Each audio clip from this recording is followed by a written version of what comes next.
Hey guys, welcome back to my shop. I'm Chris with M7 Metalworks. This is my Oliver 550 tractor. If you've never watched any of my videos, I've got a series for rebuilding this. But this is the video. We're going to do a Z-split. And I'll show you in the manual, what it says regarding the Z-split. But what I'm going to try to do for you is, because I've not found any other videos that cover this for the Oliver 550 or the Super 55, I'm going to try to do this in a way that is very instructional for you and very detailed, so that when you're doing your own split, it's a little bit easier and you know what to expect. So first I'll just run you around my tractor and then I'll show you the manual.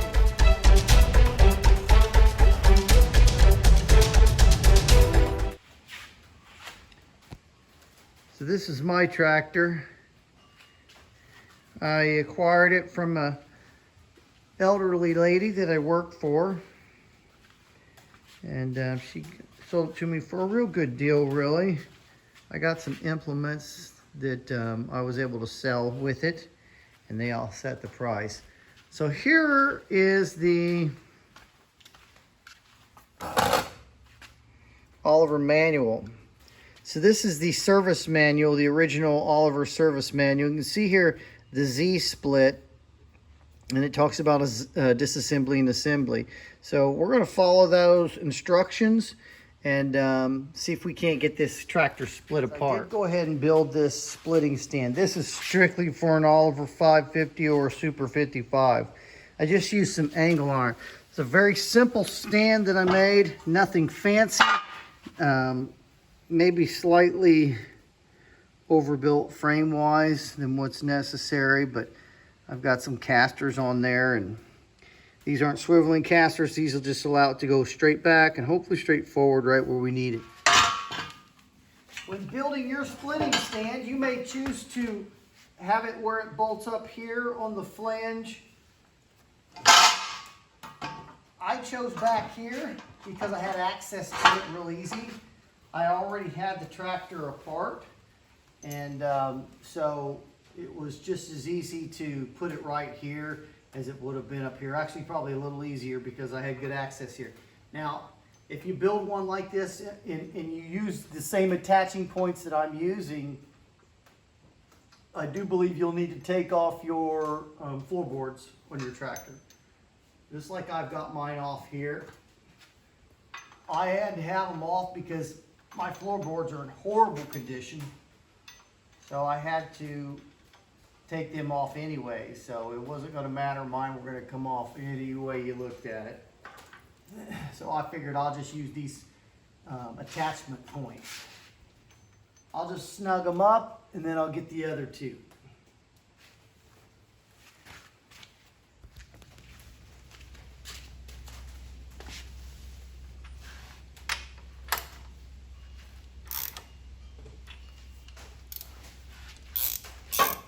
Okay guys, so give you a little idea of how that's situated. You see those casters on the floor and then bolted to that. I've went ahead and used the tape here to kind of give you a visual of exactly where we're going to be splitting this tractor. They call it a Z split, I assume, because it is kind of in the shape of a Z.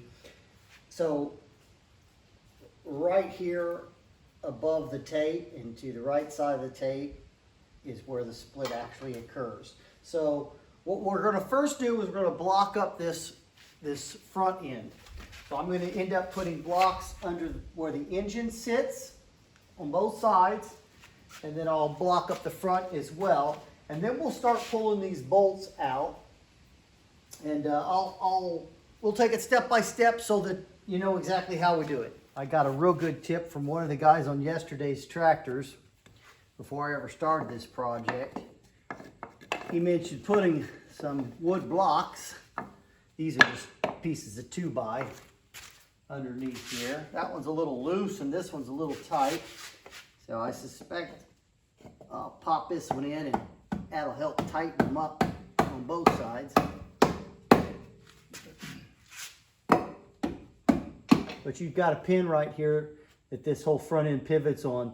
So if I didn't do that and I pull these apart, the minute I release it from the back half, it has the potential of just tipping over and leaning that engine this way, which could get kind of precarious. So pretty important, I think, to do this. See how that one's got a little bit of wobble in it as well still. The other one's tight, but this one isn't. So what I'll do, just going to take a shim and I'll pop that shim in there. Just a plastic shim. You could use a wood one, be just as good. Show you my cribbing here on the front. So just blocking that up. I just put a piece of metal in here, but that metal is just a little bit too tight. So I may not even need that once I get my shims in here. I am doing this in a way that it doesn't hit my cribbing doesn't hit my oil pan. So I've cribbed up to the oil pan, and I've got about, I'd say an inch between the oil pan and this cribbing. And then I'm doing the rest off of the frame rails here, or the cast framing of the tractor. And I'm doing that just so I don't have all that pressure on my oil pan. I just don't think it's probably really great for it.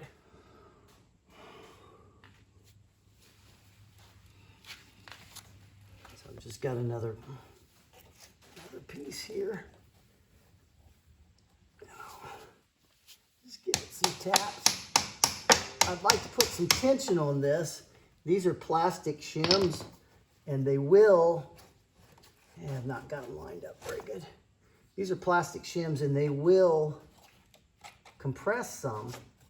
So I like to minimize how much they compress just by getting them tight right off the bat. I think that's more than enough. My cribbing is already snug. So now let's go to the other side and let's do it. You see this other side?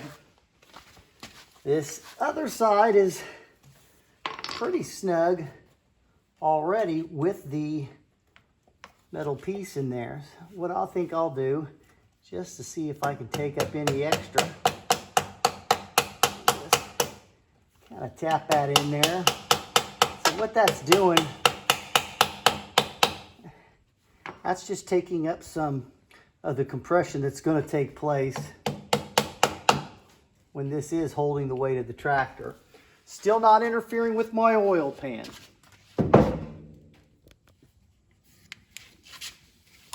All right, guys, so the next thing it says to do, and I'm not sure how well that's going to show up on camera, but I have to disconnect just this single line, because this line runs to the rear of the tractor and supplies power to the lights that are mounted on the fenders.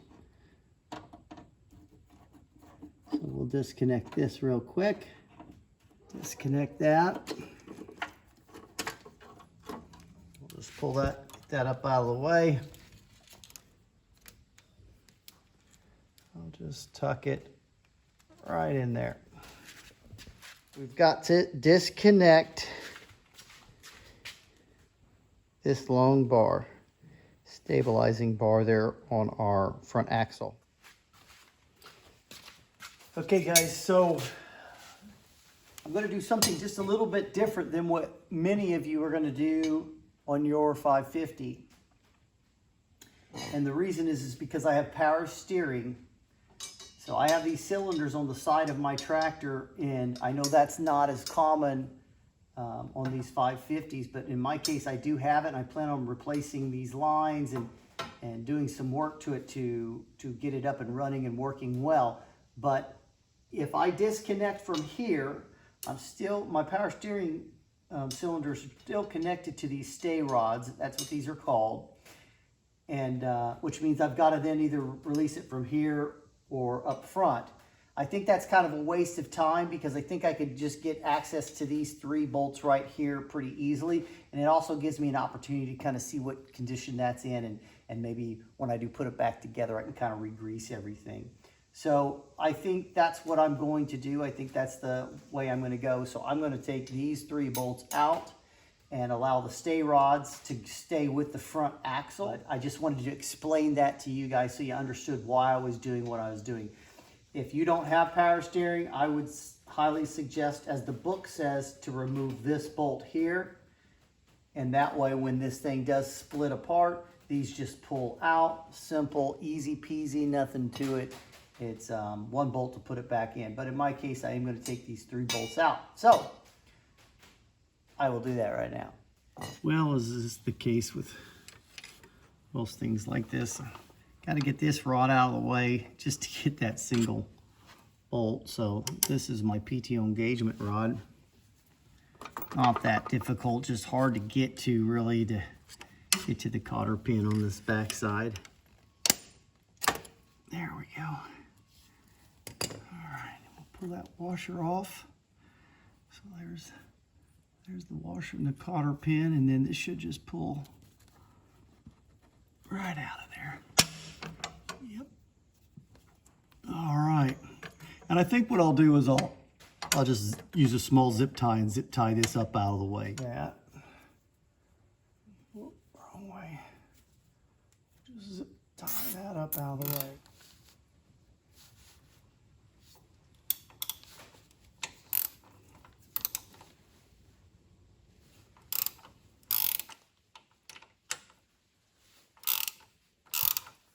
Just a lot easier with that out of the way, and then I don't have to fight it. There's gonna be quite a bit of weight on that. I'm thinking that's probably got some decent weight to it. So there's that. Mine looks really good. All right, exact same thing on this side, guys. We're gonna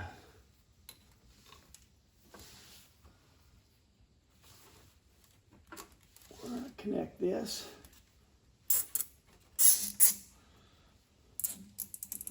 That'll support that for us. So again, 5/8" bolts, or 5/8" socket for the bolt, I should say. This one here also looks pretty good. Just taking a look at the inside cylinder part of it. Okay guys, so now we're going to take out these bolts here. I believe these are all 9/16.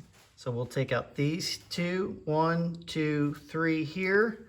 There is another one typically through there. For some reason I'm missing mine on this side.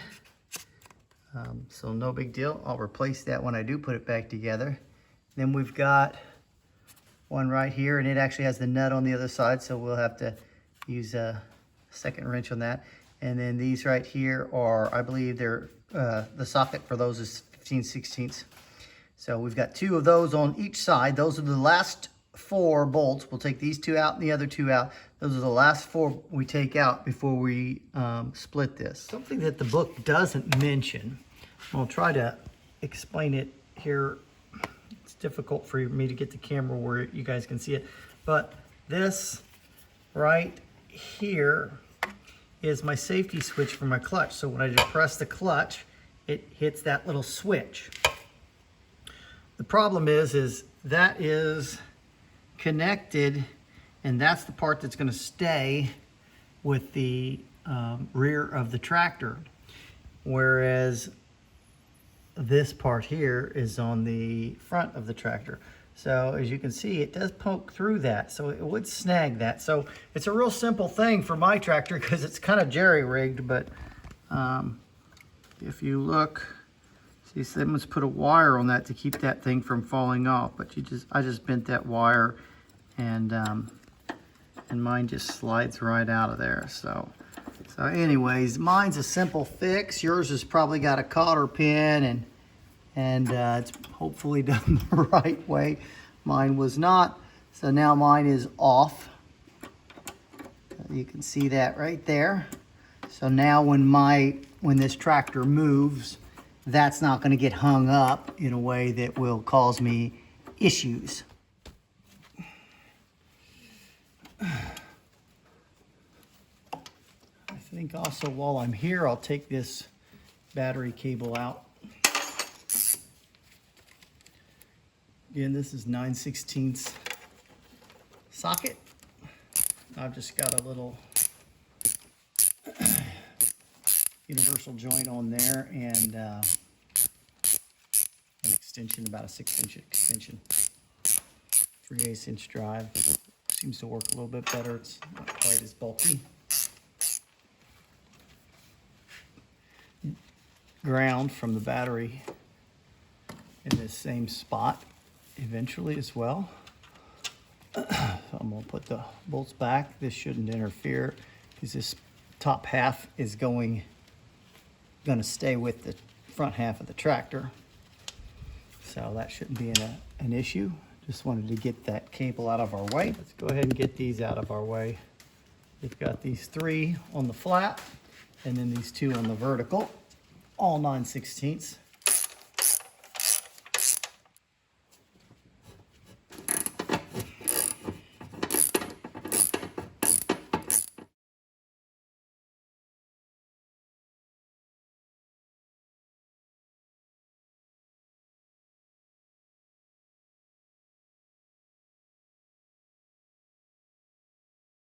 All right, I've got a 9/16 ratchet wrench on this just to make it a little easier, just because I don't have a lot of movement in there.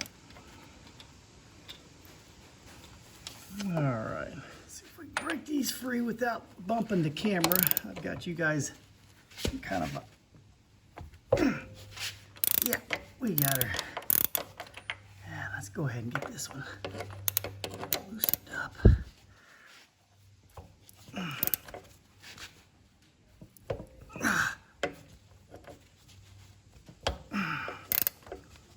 There we go.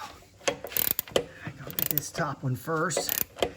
It's a little bit harder to get to. So I also purchased some 8-inch bolts. And I'll put one on each side after I cut the heads off, and we'll go through that when I actually put this thing back together. But I'll use those 8-inch bolts in one on each side of this. And after I've cut the heads off and kind of chamfered the tip of that, it'll be used as a guide when I put this tractor back together.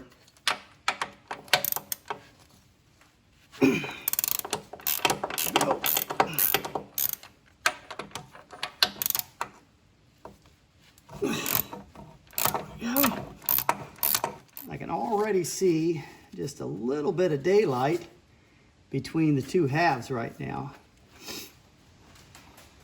All right. And that's that, guys. I'll run you around the tractor now. Okay, guys, so we've removed these 2 bolts, 9/16 both of them. These 3 bolts on the flat. That is just holding our hydraulic lines for our power steering.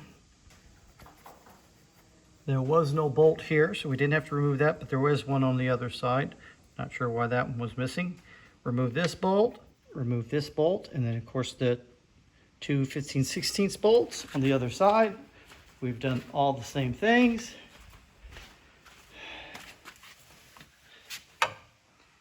So everything's removed. You can see where that bolt was there on this side, but wasn't on the other side. And we've removed this bolt and then the 2 15/16 bolt. So 9/16 on every one of them except for these 2 on the bottom on either side. Those are 15/16 heads. So we should be ready to separate it. You can see already right there, you can see a little bit of daylight kind of popping through. That wasn't the case when those were bolted up, obviously. I am going to remove some of the tools off of here and I'll just put them on the counter. And then I do believe that I'll chalk these front wheels as best I can just to keep this thing from going backward.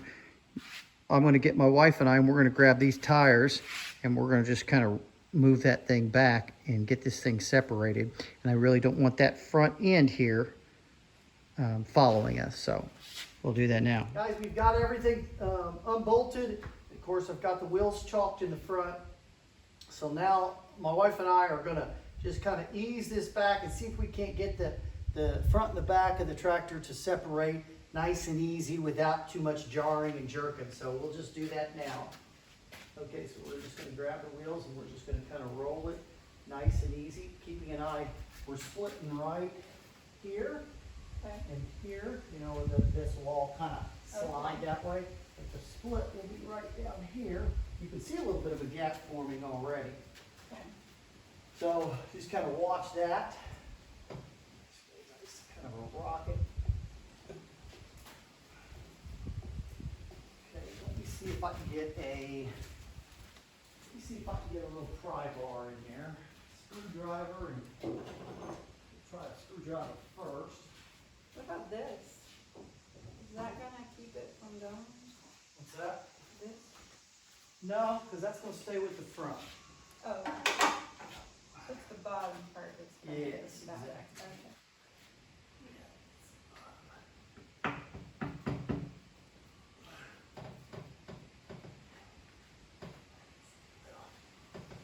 Daylight there. We'll use these just a little bit more so. These are designed to pry. This is what I'm using.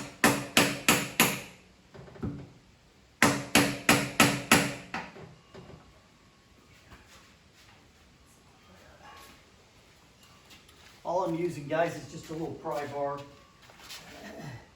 just to kind of get us some of that initial separation.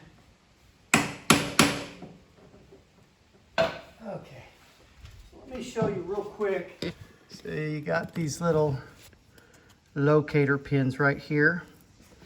So that takes just a little bit of effort. Get a little better focus there. That takes a little bit of effort to get those separated. But I've just used a pry bar, and so I think we got it down. Too much prying. Just kind of a... Yeah, I got a little separation there. How about you? No?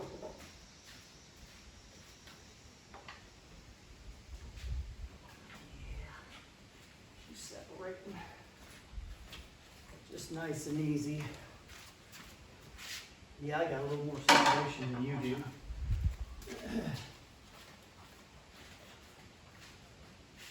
Not much, but a hair. Oh, there, she's loose. Okay. Hopefully you saw that movement, guys. I just separated it from those locator pins and it seemed to move pretty easy. So I think when we roll it now, it's going to separate it a little easy. We're going to just take our time. If you want to watch this right here, Yeah. we want to roll kind of at the same time. So it's nice and easy. Yep, nice and easy. Yep. A little harder on your end. I moved and you didn't. There you go. There we go. Let me just, okay. These things? Let's take a look and make sure we're not binding anywhere.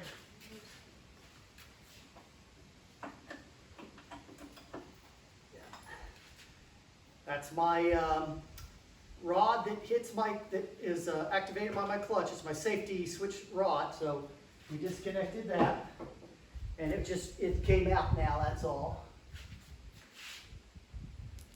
And I'm just checking to make sure we're not binding anywhere, or that there's not something connected that I wasn't aware of. Oh yeah, it's dirty. That's gonna change once we're done. Okay, nice and easy.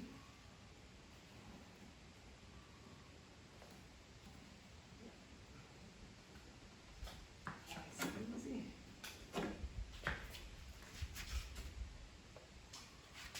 Keep it going. A little bit more on your side. You're a little off from me. There you go. A little more. There you go. Okay. So you see that front end kind of dropped just a little bit. That's that compression I was talking about. And we're just gonna rock this back enough to give me room to work, because I'm gonna wanna work on this clutch. That's enough. And then I'm gonna wanna work on this PTO clutch as well. So I'll pull you in now and I'll let you see everything so that when you do your split, you'll kind of know what to expect. Bye. Okay guys, this is just seconds after doing the split. So here's our PTO side of things. My PTO, I know my clutch packs are not good because I seen through the access port down on the bottom here. And I've got fingers on those clutch discs that aren't even on there anymore. Let's see what the splines on all of this look like. Don't see anything that is concerning there. A little bit of wear, but nothing excessive. Certainly nothing that concerns me. That throwout bearing doesn't feel bad. Clutch doesn't look too bad. I mean, it's got some grease and stuff on it. And I'll check this back here to see how we're doing with regard to our seal, rear main seal. There may be some wear on these as well. I'll have to pull all of this out and take a look. Definitely feels like I've got some wear on there. So that might be something I have to replace on this, is that pressure plate. I hope not, because it's pricey. So we'll take a look at things and see how the clutch here looks like. And of course, I'm pretty certain I'll have to replace the clutch disc in the PTO, and good probability that some of those plates are warped, if not all of them. So that's the separation, guys, from the tractor. That's a Z split. So if you stuck with me throughout this entire thing, you just did a Z split with me, because I showed you literally everything. So again, got the wood up here to kind of hold that. And if you look down there, I'm not sitting on my oil pan, I'm on the frame. Let's see what my ring gear looks like. Looks good. I don't see any issues there either. So far, everything looks okay. Just really filthy and greasy, and definitely I'm definitely seeing some serious wear. I don't know if that's yep, that's worn all the way through. Whew. Yeah, it looks like I'll be getting a pressure plate, guys. That sucks, but that's the way it is. There's a chance I could build that up with some weld, but I don't know if I got that, if I can be as precise as these things are supposed to be. I don't really know how precise that has to be. So anyways, I'll keep you posted as we go along. I think this might be number 6 or 7 in the rebuild of this Oliver 550. So if that's something that you look forward to, then just kind of stay with me on this, and you'll get to see everything I see. Or at least I'll do my best to show you everything I see. This is the upper side of that housing. So that is the base of the steering box right there. So I'll just back off a little bit and let you see all that stuff. So hopefully that makes some sense to you. Lastly, these are the items that we took out for the Z split. So again, these 3 bolts for each side, you can eliminate and just have one large bolt each if you end up disconnecting it here and here versus the way I did it. But this worked out best for me with the power steering, because then I didn't have to mess with the power steering. So, all right, guys. Well, thanks for hanging with me. Stay tuned. I'll be redoing that PTO clutch, and it looks like I'll be replacing that, at least the pressure plate, and probably the clutch as well, and maybe that rear main seal as well. We'll see how that looks. So thank you guys for watching. I'm Chris with M7 Metalworks.